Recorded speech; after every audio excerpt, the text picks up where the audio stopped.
We Talking About Practice is brought to you by Blindside. Welcome to We Talking About Practice. I'm Alex Sarama. Today, I'll be talking with my friends at Blindside. We'll be talking about the new SkillSeries that we just released, and this will also be released as an episode on the Transforming Basketball podcast. We talking about practice.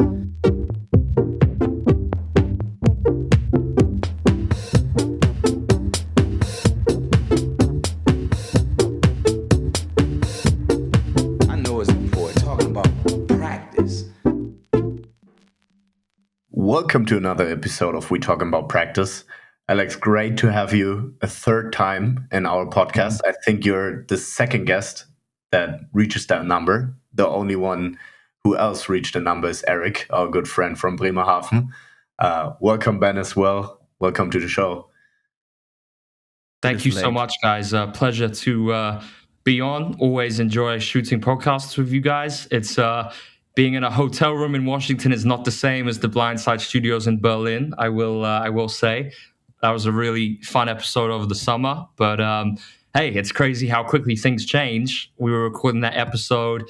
I was visiting the Final Four to interview with a team, and then a few weeks later, ended up doing something completely different and joining the Cavs. But hey, that's life. That's basketball, and great to be back on the show. I have to tell, this is also definitely the most, the craziest episode we ever recorded. In Berlin, it's currently 11:30 at night. Felix is currently in Bochum for an away trip, and you are sitting in Washington. So that's amazing. This is couldn't be better. I was walking by the White House literally 20 minutes ago, and Ferdy was like, "You ready for the podcast?" I was like, "Oh, the podcast!" So luckily, the US is very efficient with things like Uber and Lyft. So straight away, I was able to resolve it. I think to make that happen in the future, I think in the office we have to hang up different clocks now for different continents to make sure that Faye does not mix up the times again. That would be amazing. Definitely. I spent 6 hours on the bus, then heading into practice, and then from practice, I think ate 3 plates of different foods. Went up here just to notice that I completely messed up the time. Great, awesome feeling. All right, let's get into the topic for today. I think first we should talk about the SkillSeries. We released it, I think, 2 weeks ago. Last year we were in summer at the camp in Italy and recorded, 120 exercises, I think 3 hours of content, which is out now on the Blindside app. Everything accessible for you guys to learn about the CLA and just have an insight on what Alex is doing with his practices. I think, Alex, you can quickly give a sum up what the basketball camp in Italy is actually, and if it is happening 2025 again. Yeah, absolutely, Ferdy. So I started the Transforming Summer Camp last year as I wanted it to really be the camp I wanted as a kid and what I wanted to do as a coach to really develop and learn about these things. And I honestly didn't think there was really anything out there that was really hitting the market for delivering an experience that's transformative, where kids can actually just go to a camp and not just get babysitting, but actually really get better and learn in an amazing environment and also do it in an incredible location. So after many kind of brainstorming sessions with my team at Transforming, we found this great location in Italy right by the beach in Roseto, and that's kind of how the summer camp was born. And I think it was kind of insane. In our first year doing it, we ended up with, I should know the number. I think it was 60, 70 players, something like that, and 50 coaches. It was insane. So this year we're actually doing 2 weeks, boys and girls. But obviously having you guys there to record it was amazing because it was really just showing everything we do at Transforming Basketball in 1 week, essentially. And showing how you can basically install a conceptual offense to disrupt the defense in 5 days with players of all different ages and abilities. And, all the specific language that we use, how we coach, how we're using constraints. So obviously I think that was a really I think the SkillSeries ended up being very authentic because it was really just behind the scenes of me coaching and doing what I love doing best, which is just being on the floor with the players, inventing new things, trying new things out. So really, really happy with how the SkillSeries kind of worked out. And we had a good number. We had, obviously, Sasha Protzig brought his whole NBBL team last season, which was great. And I think we'll have more German players and coaches who have signed up this year, which is awesome. So yeah, really excited, and I know you guys will be back. So I'm excited for that. Definitely. And also, what I have to say, like being next to the sea, having great ass coffee, and then wine in the evening as a mix up to basketball.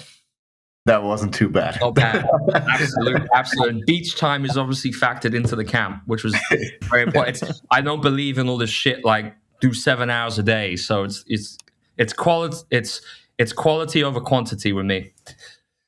Yeah.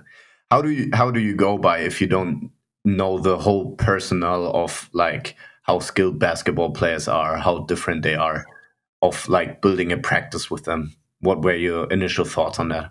Yeah, absolutely. I think you have to be really adaptive as a coach, Ferdy, as opposed to being adapted to your idea of what you're going to do. So, I mean, I'll be completely honest with you. I didn't have a single practice plan really for the Rosetto camp.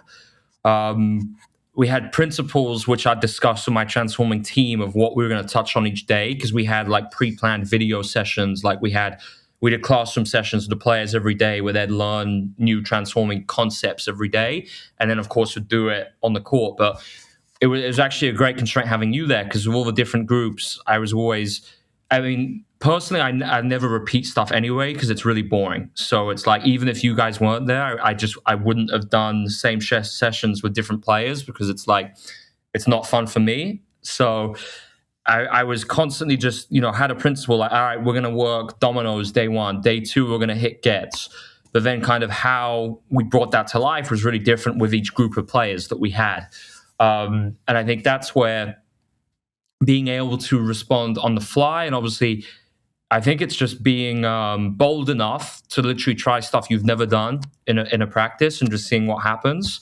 That to me is like, I find like my favorite practices are when I'm in that flow state and I'm just experimenting. And I think that's so important for us as coaches. And I think it's really cool because obviously the finished product was me trying a bunch of things which I'd never actually done before. Or maybe, taking different constraints, some different small-sided games, merging them together. And I think that's just really important as coaches. I think it's good to have a mix between, all right, yeah, you're going to have a practice plan for some sessions, and then going into others where you don't have a plan, and you use that as a constraint in your coaching to force you to be more creative. And maybe you say, all right, I'm not going to repeat an activity that I've already done with the team. I'm going to be forced to do something else. Alex, since we started talking about CLA here on the podcast, I mean, Ferdi and I are in constant kind of like exchange on how we can use the method in our practices. And I mean, we are in completely different environments. I mean, I'm in a more semi-professional amateur level with like youth, right? With like kids 15, 14, 15, 16. And I would like to know, since you coach different levels, right? How easy is it for players, especially young players, to adapt to a CLA practice? What has been your experience? Honestly, it's a great question, Ben. And I think it's like, regardless of if I'm doing a CLA activity and I've got Donovan Mitchell, Evan Mobley, Darius Garland, or I've got 3 12-year-olds from the Rosetto camp in Italy, they all learn the same way. They all move their bodies in the same way, aka self-organization through constraints. And in complete honesty, all the things I've done over the last few years at the youth levels, basically I'm using in the NBA with NBA players. And it's like, it's that stuff with the youth players allowed me to get good at experimenting, knowing kind of what works. And of course, yeah, I'm tweaking it here and there. I'm delivering it in a slightly different way or different messaging, but essentially it's the same at the end of the day. The only difference is obviously with younger players, you're scaling constraints sometimes to make it a little bit simpler if it's too hard. But I really believe that I think a lot of coaches kind of use the bailout where they're either a professional coach and they say, oh, the CLA only works for kids, or they're a youth coach and now they're seeing CLA being used more professionally and they're like, oh, you can only do that with pros. But to me, I really very strongly disagree with that, because at the end of the day, every person is the same. That we all learn the same way. There's no such thing as learning styles. It's how can you create activities which allow them to problem solve, perceive affordances that are most optimal for each situation they're in, and then find ways to self-organize within the constraints present, acting upon them. And that's what it is. So I think it's cool, because everything you see in the SkillSeries is really the same as what I do with NBA players. I would really like to expand on this, because I had exactly the same experience, even further. Like, I actually believe that actually executing practice is much easier now, because I think you have so many benefits in the sense of, as a coach, you can easily grow, even as a coaching staff, it's easier to talk about certain next steps and what we want to improve and how we build practices, because it's way more, let's say, how do you say, maybe more, it's so much easier to talk about it, if you know what I mean. It's like, if you have constraints and then talking about constraints and how you use them in practices. And from a player side, I think it's even easier for them to understand practices and drills. But they're not drills, but I mean, like, drills in the past are usually way more complex. They're way more difficult to understand. So I think it's much easier for players even to adapt to that kind of like. I agree there. I think it's like smart pros too. It's kind of like, we were talking about it before we started the podcast, 30, just in terms of, how you articulate these ideas to pros. But I think, if you, it's very intuitive to CLA, because it's kind of like, all right, are you going to shoot the same shot in the game? Or look, take a look at this video. I'm going to show you 6 of your shots from the last game. What do you notice? Oh, you're shooting from a different place every time. You're receiving the ball from a different distance. The defender's coming at you from a different angle. So how do you think this aligns with all the stuff we're doing in practice? I see, right? So I think it's, if you can really picture like that, and even things like, I recommend, like, for coaches with pro teams, just like do a 5-minute presentation about CLA to your players. Like, this is what it is. This is how you guys learn. And the good thing is now there's actually real examples of teams at the highest level doing this, right? And a few years ago, and the last 6 years, I've been trying to bring this to life. The one thing people have always said to me is, all right, Alex, show me one team at the highest level doing this. And I could never had an answer. But guess what? Now that's no longer the case, right? And I think, unfortunately, it's the way sport is. Everyone always looks at winners and what winners are doing. It's the way it is. So I hope that this will allow more people to kind of be like, look, this stuff really works. There's a lot of research behind this. We shouldn't need winning teams to win just for people to start listening to this. But that's sport. It's the way it goes. I made like a completely different experience, and I kind of, I have to admit, I kind of struggle to implement CLA right now in my warm-ups, because our players always were told to what to do instead of like finding out and self-organizing and just play within the rules. They expect them to like just tell me what to do, and I'm gonna do it. That's okay. But if I go, let's say, 2 players, hand on the back, and then we do like an agility drill, and I just say, okay, you have a 4-second shot clock. You need to go behind the line. The other one is defending with a bib in the pants, for example, as an exercise. Everyone was looking at me like, what does this guy even want from us? Like, they were just looking at me, and then I had to explain it again. And I even did, like, in the series we talk about, right, the rule of 30, to explain it in 30 seconds, use pictures, pull everything. I tried everything, and still it didn't work. And then I had to showcase it. Then they got it. Like, how would you go with players that actually have a long experience as professional players, by coaches that tell them what to do, to now bring them into CLA and buy into those small you have to trick them, 30, and it's like, find ways to get their buy-in, because it's like, this is something good that Kenny, one of the many things kind of I've learned from Kenny, just like finding ways to get buy-in from everyone, players, staff, front office. And it's like, I think things like that video example, right, that I referenced earlier on, but it's like, how can you build the relationship like to such an extent that then you're able to really suggest these things and frame them to the players. And like one example is I probably one of the players I probably went too early. I was using different size basketballs, like WNBA, normal, oversized, and they just didn't like it. But then they love all the contested shooting games. So I was like, all right, well, that's still an enormous win in the NBA to avoid doing spot shooting and to just be doing CLA shooting games as opposed to that.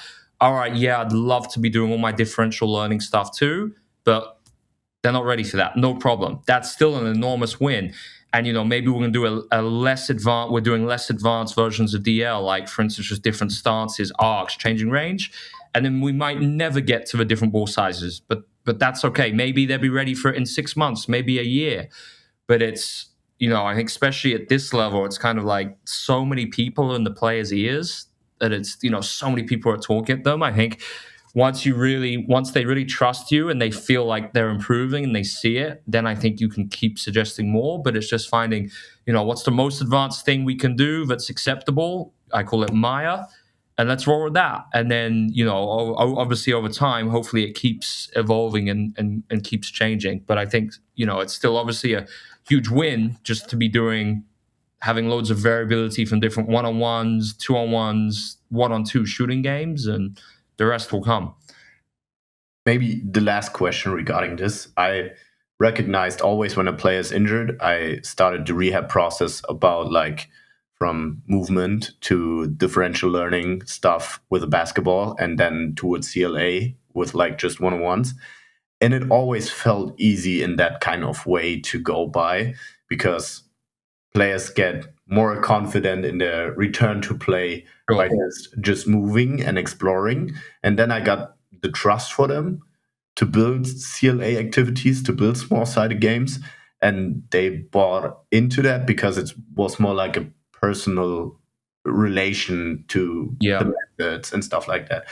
Did you make that experience as well, that like the more like individual one-on-one session then enables more like the team side to jump into like bigger games? Yeah, 100% funny. I think especially at the pro level, like I was lucky because in August, September, I was doing like quite a few individuals. Those guys were coming back. And I think that the individual is what allows you to build your relationship with the player, like just like at a faster rate. So I think, obviously I'm an advocate for doing more small group stuff with pros, just because you can get all the interactions and all of that. But I think especially in things like shooting, and if you have really specific rate limiters, then an individual can be useful. And I think just more at this level, the relationship is so important, and the individual is a great way to kind of open them up, do things that they like, and involve them with some co-design, like get them identifying constraints and things like that. And obviously, with pros at the beginning, it's really funny because they just don't know. They just know drills. But then it's really fun. Like even things like shooting, when you shoot with pros at the beginning, it's always like 5 spots and they just move in such a linear fashion around the court. And I was just thinking this morning as I was working with some of our guys, I was like, this is actually a huge win. The moment we start shooting now, without me having to remind the players, they're changing range every shot and they're moving around the court in a non-linear way. I was like, wow, this is actually a huge win. And it's just, it's things like that which are cool to see. It's amazing, Alex, that you kind of like pre-built a kind of like transition to our actual topic today by your last answer. We wanted to extend on our last podcast and go further and talk about rate limiters. Maybe for everybody who is new to CLA, maybe just basically understands the base idea, maybe you can go deeper into what are rate limiters. And yeah, let's start with that first. Yeah, great question. So a rate limiter is just a really specific thing, reducing the opportunities that a player can act on. So for instance, it could be a really specific rate limiter in finishing could be maybe a player when they're heavily contested at the rim, they're unable to find an effective, a functional solution. So they need some help with it. So it's not about kind of saying, all right, this player's got to get better at shooting. They've got to improve their ball handling. Their defense isn't good enough. That stuff's just really generic and it doesn't really mean anything. So it's more a case of, all right, what's something really specific in their game that is an opportunity they're not maybe aware of or perceiving, or their inability to self-organize when confronted by that opportunity.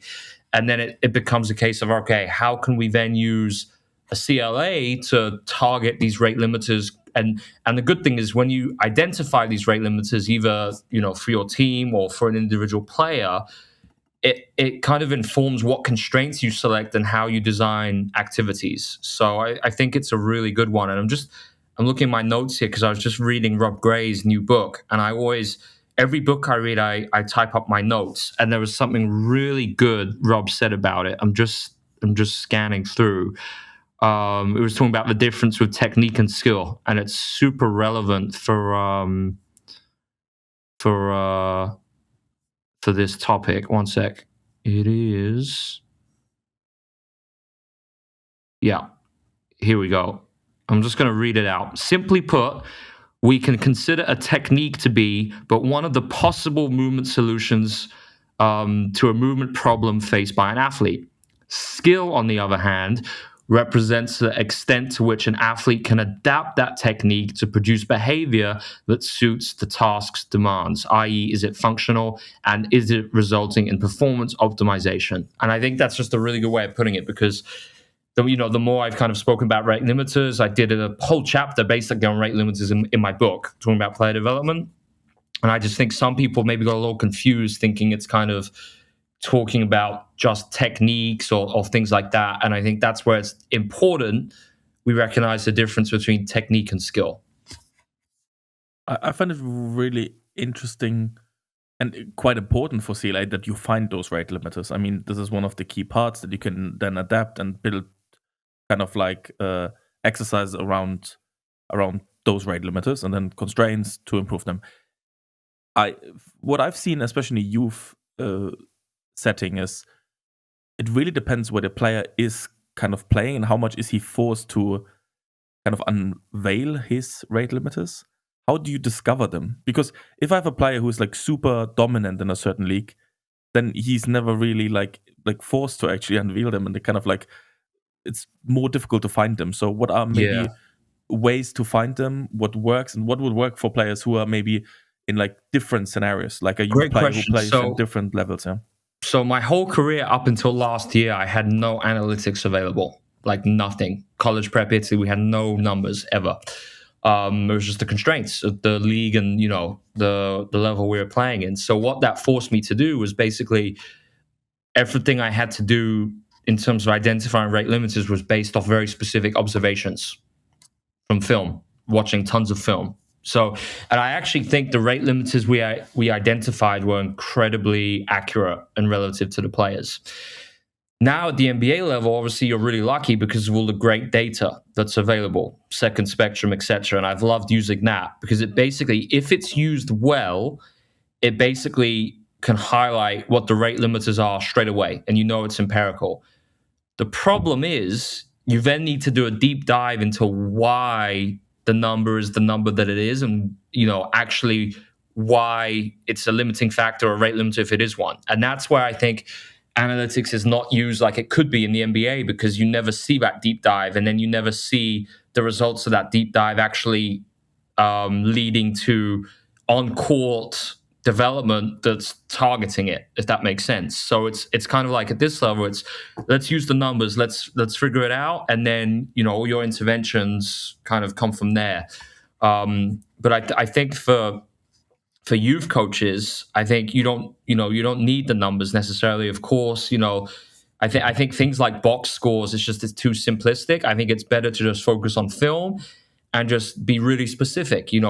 Find 3 rate limiters in your players, create like a Google sheet where you keep them all, and then start tracking it. And then maybe you review it every month. Now, obviously, the next step is if you have some people who you can help kind of stat things, then you can see, all right, is this rate limiter being solved? Are we achieving it? great. Now we're move on and pick a new one. And I think I think obviously it's a very systematic approach, and I do think even like in professional basketball in Europe, I think there'd be a lot of value doing this. So I think the analytics is not as advanced as the NBA, but I still think it's there. And if they're tapped into, I think you could create a very systematic kind of development program.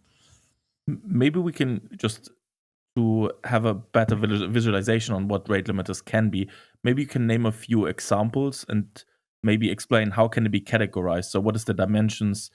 Is it also applicable to teams and groups or just players? Maybe you can give a few examples so listeners can actually have a visualization on how, like, what rate limiters exist. Yeah, absolutely. So what I'll do is I'll just read some rate limiters from my time at college prep, right?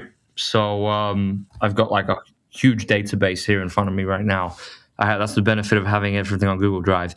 Improving the ability to cancel on-ball screens through better positioning and agility to avoid the screener getting through without trailing excessively and conceding big advantages. Okay. Closeout defense, prone to conceding blow-bys, more of a focus on KYP and maintaining neutral. Rim finishing, especially off the dribble or rolls and cuts at full speed. This requires the intention to find solutions to advance all the way into the smile as opposed to settling for mid-range floaters. Intention to punish switch coverages through decisive intent in dribble ISOs and off-the-dribble threes. Use of advanced passes and the boomerang could also help here. Use of a one-dribble push-out to help gain enhanced separation coming off screens and DHOs, as this is a high-volume action for this player. This could be done by staying behind the three-point line versus going inside the mid-range. Making quicker decisions in dominoes when a closeout exists. Prone to taking jab steps and fakes, which reduces the advantage. Eliminate fakes and holding the ball when an advantage exists. So, those are just some examples. So I had this big database for prep, and then would just change them every month. And obviously these rate limiters will be the focus of their player development plan. And then the idea is, you can involve all your departments, like obviously 30, you as the athletic performance coach, then you would kind of diagnose, all right, why is this a rate limiter? So instead of separating it where it's like on-court, performance, nutrition, sleep, all right, I still think if you just had all of those things on the PDP, you're probably miles ahead of everyone else. But the next level is how you integrate it. So instead of having the separate buckets, how it's kind of like the rate limiters, and then everyone in each department kind of chips in as to why it might be a rate limiter and how it could be solved. What I find really interesting is like the different levels. I mean, still, I'm right now working in second league in Germany, and we have one player who is not able to solve pick and rolls when he goes to the left because he cannot actually ball handle really good with the left. Now, how would you go by such a general problem? Because he just produces more turnovers when he dribbles left. How would you then specify such a like general problem, which is like maybe 10 years back in like player development in like youth classes below 14, below 16 and stuff like that? How would you tackle that in like a professional environment? So should I just give an example to like not going left, right? How you could actually improve the ability to go left with constraints? Yeah. So really it would just be, so you take that rate limiter, now you just, typically what happens is I like drawing all my activities out because it gives me inspiration. It makes me more creative. So I just have, a sheet of paper and then just start sketching some diagrams out. So probably start really simple one. Let's do it right now. I've got a pen right here. So I'd probably just start with, just draw the key, and then I'll just have, all right, well, the five design principles of nonlinear pedagogy are going to inform kind of how I design this. So, we want some repetition out repetition. We want good constraint manipulation. And we want to obviously ensure perception action is coupled. So there's going to be a defender, and I'm just going to start them in a different location every time outside the key, outside the paint, right? And the defender is always going to be shading them to their left hand regardless of where they are. So they're going to start on a 45-degree angle, and the constraint is the offensive player goes when they want. They have 2 dribbles, and they've got to finish at the rim inside the smile. They score it, they've got to get 12 points before the defender gets 3 stops. Boom. Now, ideally, that defender could be a defender who's a player whose rate limiter is maybe related to fouling on drives or verticality or one-on-one containment. So you try and find these complementary pairings, right? So that's incredibly simple, right? It's basically just one-on-one, very, go from different places. It's incredibly simple. It's not rocket science, right? But now we can start to be a little bit more creative, right? So now we might scale the complexity. We might use some different basketballs to develop touch. We might constrain how they finish around the rim. We might say no backboard, or must shoot off backboard, must be above the square. You can only shoot with one hand. You can't touch the ball with your second hand. Maybe with the second defender stunting or coming across to help, so it's a 1v2. Maybe we add a passing option, right? So it's like a whole rabbit hole because there's so many different directions I could go from here. So then I just sketch these different things out, and then I just kind of highlight the ones I want to try, and then sometimes I might do them, sometimes I might do the first one and do something completely different. But that's basically the process I go through the player development. And what this requires is obviously very intentional, very thoughtful time to prepare. And it's somewhat ironic because I spoke at the beginning about not having a practice plan, right? So it's a balance, but it's a balance between both, right? And I think because I've done this like religiously for the last 5 years, this process, that's kind of why I can go in now and not use a practice plan. But it's really like 5 years of doing this religiously, which kind of allow me to get to that level. Does that answer the question? Yeah, definitely. Yeah. I already have my follow-up question. Like, how would you then prioritize which rate limiter at the moment is like the most important to tackle? And then also, how do you set expectation towards a player, how long it will take to solve some rate limiters to build culture and make them buy into the whole process? Yeah. So professionally, it's kind of like, I think you can link rate limiters to upcoming opponents. In Europe, it's so much easier, because you're probably, most teams, if you're not in a European competition, you've probably got 5 games a month.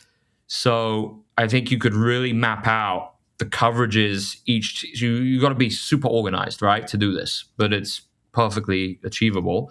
You just have kind of the coverages, principles of play that team are going to use that you envision need to be amplified by your team. So, you might see, all right, this month we're playing 4 teams that really switch a lot in pick and roll. Well, guess what? That's if one of your rate limiters is something related to efficiency in pick and roll offense against the switch, that's probably going to be prioritized, right? So it's what you do is it's like a bit of detective work. You just try and draw the connections. So basically, what I have is like what I did in Italy was you have a database. You have like opponents, tendencies, and then you can just always review it. And then you kind of have your team's summary of rate limiters in front of you, and then you're just looking for connections. And I think you can do a lot of activities too, where maybe you're solving 2 rate limiters at the same time, right? So let me give you an example. Say this one related to going left. Well, we could do, say one of the other rate limiters is creating advantages more consistently in pick and roll against the drop coverage. Well, great. That's easy. What we're going to do now is we're going to play against a weak coverage. So weak means you just send them, to their left hand, regardless of where they are on the floor. So obviously, if it's on the left side of the floor, it becomes an ice or a down. If it's in the middle, it's a weak. And then obviously, if it's on the right, it's a weak. So we're going to be in a weak drop coverage. So they're always going left. It's going to be a 1v2, but the screener is a +1. So it's 1v2 +1. The screener is going to screen to create the advantage, but then they can't score. And the offensive player has 5 seconds to shoot a 3-point pull or get all the way to the smile. and then maybe we're going to add some stunt defenders, some extra coaches around. There's my little drawing right there. Boom, and that's the activity, right? So it's you just try and use your knowledge as a coach that you've built up for all through all your years coaching, then apply CLA to it, and that's kind of boom. The connections just become obvious the more you do it. How much do you communicate that you work on a rate limiter with a player? I think it's very important to tell them. I think especially with pros, like pros are really smart, and I think if you tell them what the rate limiter is and that you're tracking it, I think that just with the game, without even you doing this stuff, they might get better at it just because of their ability to take in information and go straight away. So I think if you actually show them that you're tracking it, they're like, oh, wow, this is actually important. But then the next level is like doing all this stuff. That's really when you see the results.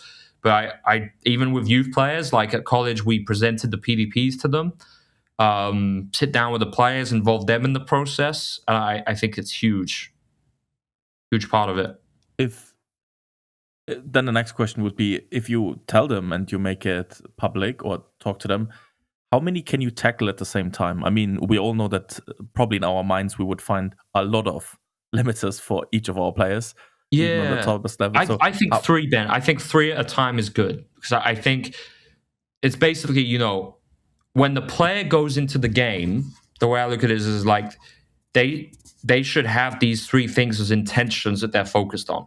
Yeah. Right. So anytime, like, your players should be able to tell you, all right, these are my 3 rate limiters for this period, and this is maybe where I'm trending and achieving it or not. So I think 3 is a good number. Could be 3 defense, could be 3 offense, could be 1 and 2.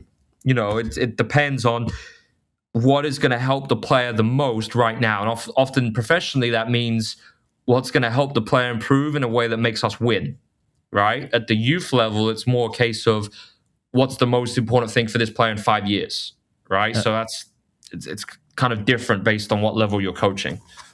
So, how do you deal with situations where you talked a lot about adapting or using and choosing rate limiters also depending on the opponent and the circumstance the player is kind of like facing?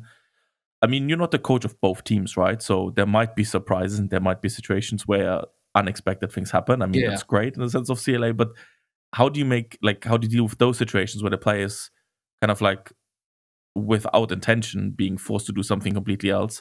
How often have you experienced this?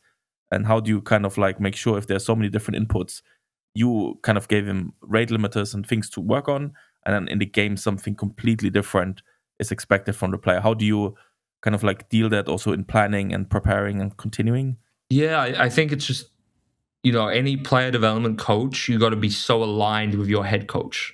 And it's kind of what I wrote about in the book too, where I was talking about the silos, where often player development is just like individual moves and stuff that you don't even want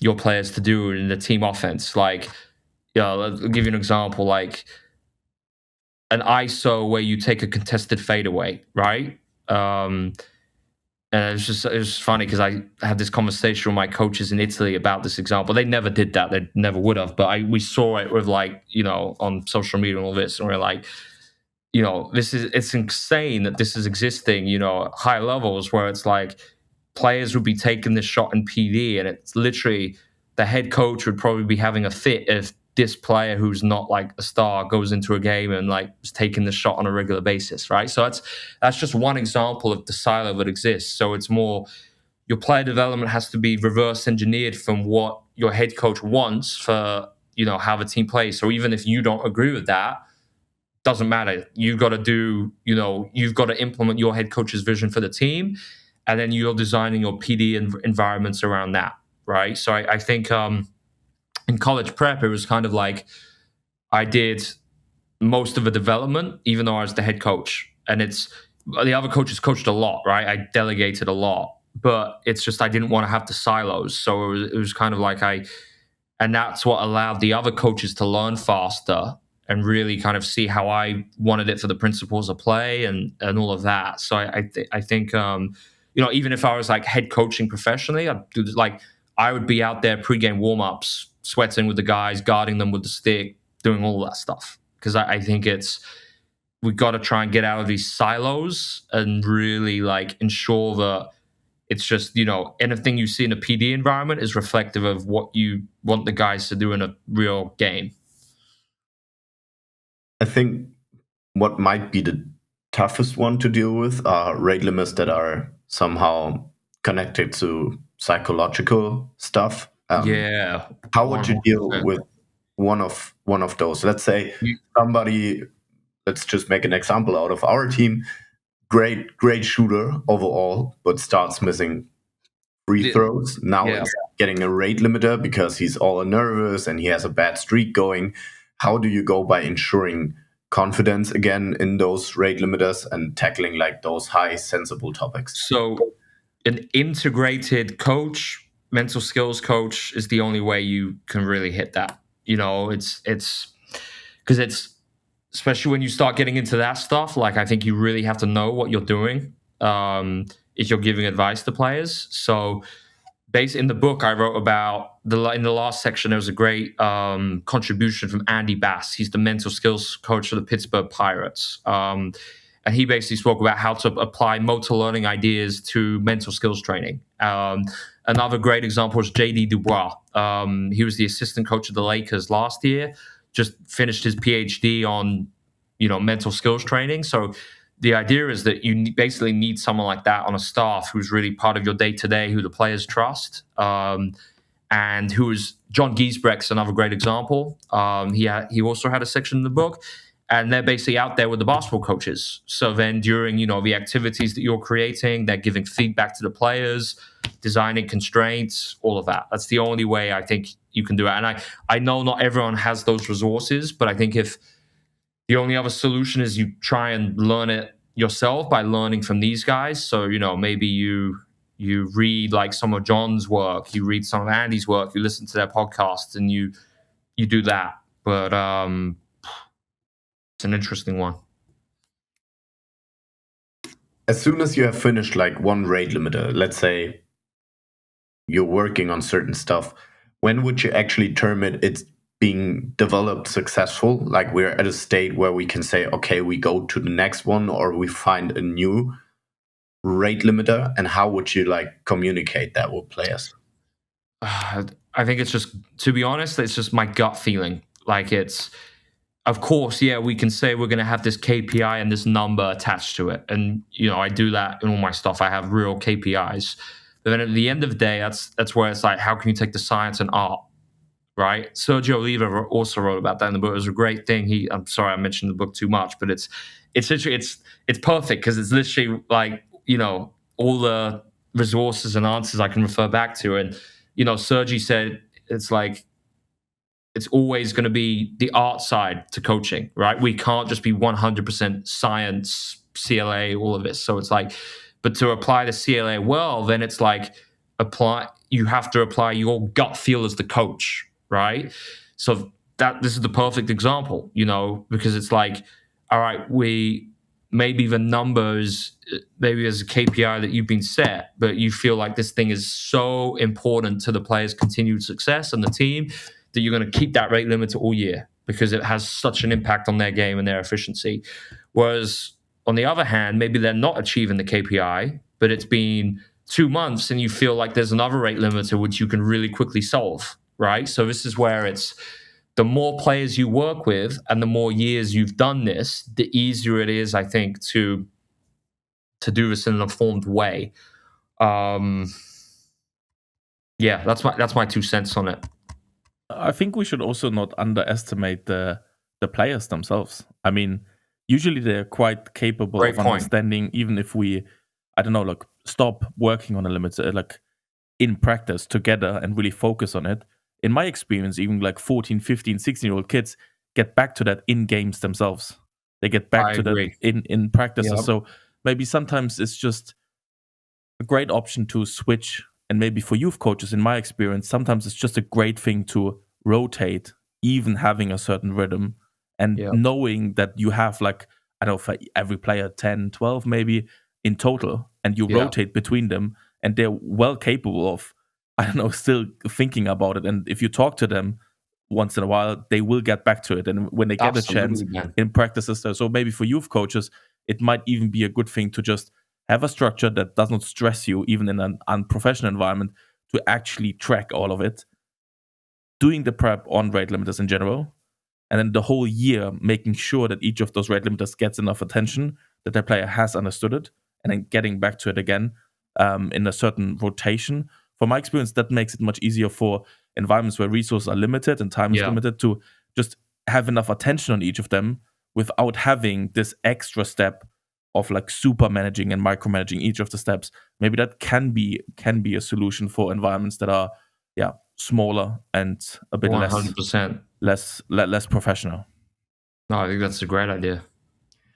I think to sum up the podcast, we do something really practical. Now, Alex, last week in the podcast, I introduced Hitman to our listeners as a small-sided game. So that's off the menu. We have like an exercise, a small-sided game of the week. I think it could also be just a constraint which you really like or which you have used more in the past.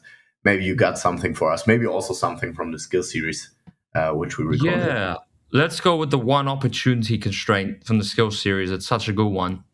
You know, it gets your offense and defense. So it's take any offensive trigger or action that you want to develop, create a small-sided game around it. So maybe it's a 2-on-2 +1 off a back screen, or a 2-on-2 +1 off a flare screen, or a 2-on-2 pick and roll, a 3-on-3 pick and roll, maybe 3-on-3 horns. I don't know, whatever it is. And you basically just say it's the offense has one opportunity to create dominoes an advantage off this action. So if you run the action and you're still in neutral, it's an automatic turnover. So, and if you want to constrain the coverage, and you can. So like, say you're playing against a team who's always going to stay with their own on off-ball screens, right? So they stay with their own, they go over, under. That's the coverage. And then you've got to punish it without being stuck in neutral. Just use the one opportunity constraint. You can apply it to any small-sided game, and it's great because it elevates your defense, because your defense becomes, the intensity goes way up, knowing that just one stop means it's over. And then your offense, it really forces them to be decisive, looking for advantages, as opposed to being passive and kind of just running the action very passively to get to something else. So I'm a big fan of that one. I think what's even better, if you look at the constraint live on the SkillSeries, which is now exclusively on Blindside, the whole Italy camp, which we recorded, I think it's 3 days of actions, 2 sessions per day, which you always also can access the whole practice as a live cut video with 120 exercises, explanations towards building CLA practices and everything. So maybe download now the Blindside app to have a look at it, and then get a deep dive on the whole CLA topic. Alex, that was a great pitch, and we didn't even mention the 1 hour deep dive they get of me, where I was sweating profusely in front of a horrendous gold curtain, but all sacrificing for the sake of the SkillSeries, man. I actually think Ben doesn't know about it. We were like in a hotel room where we had all the lightning on you, and it was like above 30 degrees, and Alex, you guys were giving me tissues every like 2 minutes. Every new interview recording session, we brought tissues and pulled away all the sweat. If you look really closely in the SkillSeries, which you obviously will do, you can even see it. But still, content was great. Alex, thanks for being on the show. My pleasure. Awesome to have you. Ben, thank you for taking the time as well. It's now 0 o'clock in Germany, so we podcasted into the next day. It's a new achievement. Alex, I'm really excited about the next episode we're doing. I wish you all the best with your work in the US currently. I mean, it's super successful. I mean, we're actually hyped, Alex. I'm not sure if Freddy actually told you, but it's actually like in our like weekly meetings, we're just like checking the scores and standings. So like we're super excited for you. I'm really, really happy that it works out that well. Thanks for being on a podcast, taking your time, even though you're on a away trip currently and sitting in another hotel room. Thanks a lot for joining the show. My pleasure, Ben. All the best. And I mean, guys, see you next week on Monday with a new episode of We're Talking About Practice. Thanks, guys. See you guys. Thank you. Great practices to all of you. Ihr habt gerade die neueste Folge von We Talking About Practice gehört. Wenn ihr weitere Informationen zu unserem Gast sucht, hilft ein Blick in die Shownotes. Dort findet ihr alle wichtigen Links und Kontaktinformationen. Ebenso freuen wir uns über eure Wünsche und Anregungen. Schickt uns euer Feedback unter podcast@blindside.pro oder Blindside App auf Instagram. Wir hoffen, es hat euch gefallen. Bis zur nächsten Episode bei We're Talking About Practice. Euer Ferdi und Ben.